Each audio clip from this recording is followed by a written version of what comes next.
दोस्तों नमस्कार। Double engine की सरकार के बजट से अग्रणी बनेगा राजस्थान। राजस्थान बजट सामाजिक न्याय, समानता और समान अवसर की अवधारणा को चरितार्थ करने वाला बजट है, सुमेधानंद सरस्वती सिक्कर सांसद ने कहा। आगे कहा, प्रदेश सरकार की ओर से उप मुख्यमंत्री व वित्त मंत्री दिया कुमारी द्वारा पेश किया गया अंतरिम बजट प्रदेश के सर्वांगीण विकास में मील का पत्थर साबित होगा।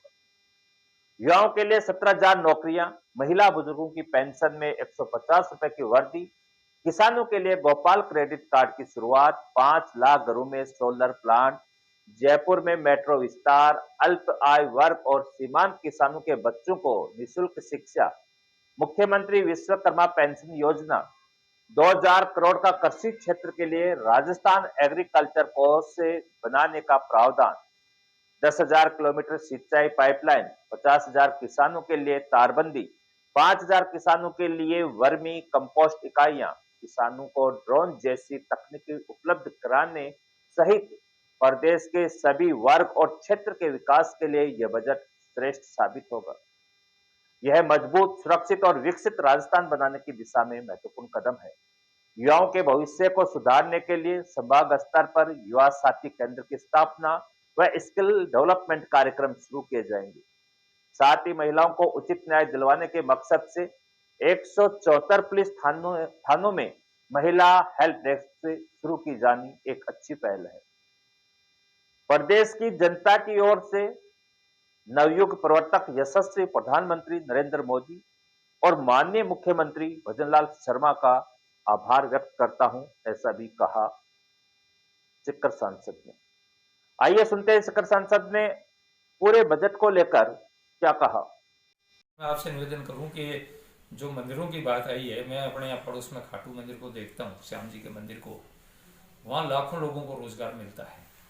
जब यात्री आते हैं तो वहाँ पर दूध बिकता है, सब्जी बिकती है, फल बिकती हैं, मिठाइयाँ बिकती हैं।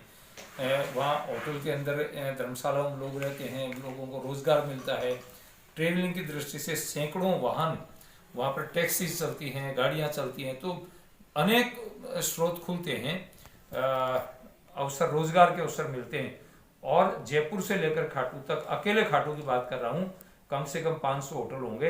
एक होटल में अगर केवल मात्र 20 कर्मचारी भी काम करते होंगे तो 10,000 लोगों को रोजगार मिलता है। तो ये सब चीजें इस माध्यम से मिलेंगी।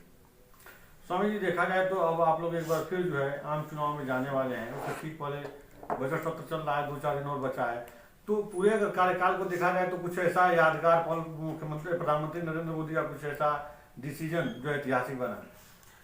माननीय प्रधानमंत्री नरेंद्र मोदी जी ने और हमारी भारत सरकार ने इस 5 साल में जो काम किए हैं वो बहुत महत्वपूर्ण काम किए हैं। सबसे पहला काम तो ये किया कि जब हम कोई बिल पास करते थे, कोई कानून लागू करते थे, तो कानून लागू करते हुए लिखना पड़ता था कश्मीर को छोड़ करके। ऐसा लगता था कश्मीर देश का कोई अलग हिस्सा है। और ये संकल्प था भारतीय जनता पार्टी का, धारा 370 और 35A को हटा करके अब हम कानून लागू करते हैं तो उसमें ये लिखना पड़ता है कि संपूर्ण देश में कानून लागू होगा। तो धारा 370 हटी, 35A हटा।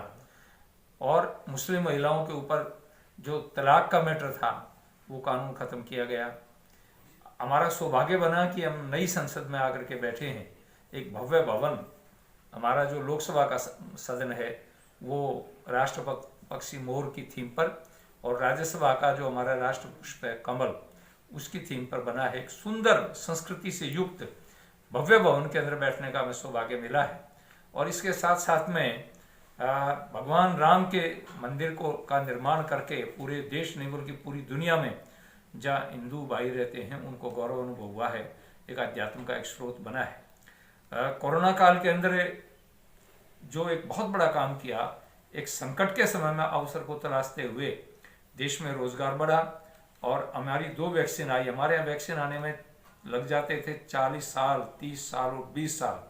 6 महीने के अंदर केवल मात्र हमारे देश के प्रधानमंत्री के नेतृत्व में हमारे वैज्ञानिकों ने वैक्सीन तैयार की। तो बहुत सी इस प्रकार की उपलब्धियां रही हैं। जल जीवन मिशन लेकर के आए हैं, रूफटॉप लेकर के आए हैं, 1 करोड़ घरों की छतों पर रूफटॉप लगेंगे, ये इसी सदन में बना है। जल जीवन मिशन में पूरे देश के अंदर पेयजल मिलेगा, शुद्ध पेयजल मिलेगा, वो भी इसी में हुआ है। तो ये 5 साल का कार्यकाल बहुत ही अच्छा कार्यकाल रहा है और इससे पूरे देश में एक वातावरण बना है। Thank you.